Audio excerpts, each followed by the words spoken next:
You remember when everyone that was online never used their real name? Literally, you were advised to not use your real name, get a username of some sort, get an avatar, a random picture of a cat to be your emoji.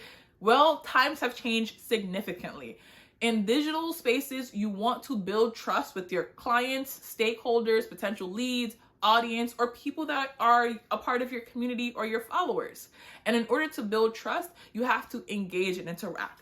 Virtual events is one of the best ways to do that, so they can see you, right? Ask you questions real time versus prompts that you may have written months, days, years ago. And while it could be valuable for that audience, it doesn't feel connected, right? That trust, there's a bit of trust broken when they're not interacting with you on a cadence that feels real time.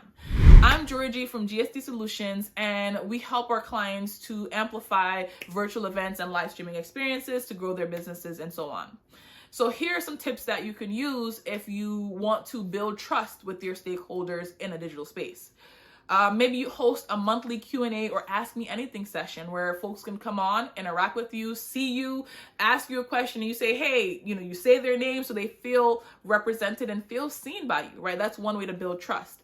Or you could do a networking session where you could come on, or office hours, networking or office hour sessions where they could come on, meet with you in a one-to-one, maybe 10-minute conversation, and just feel deeply connected.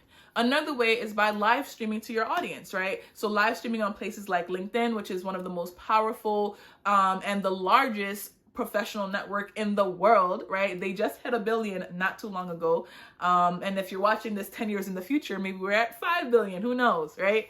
But the point that I'm trying to make is that you interact with a lot of people. And when you interact digitally, it's double than if you were to go in person. So you want to still maintain that trust, maintain that connection with those stakeholders, potential clients, leads, people in your audience. And by doing a virtual event, and it could be something as simple as spinning up a Zoom or live streaming to your favorite social media platform, that helps you to build that trust and maintain that connection that you have with your audience, right? They're going to feel interactive with you in a real-time kind of format. So that really does boost your engagement, boost the trust, boost the connection that your audience has with you.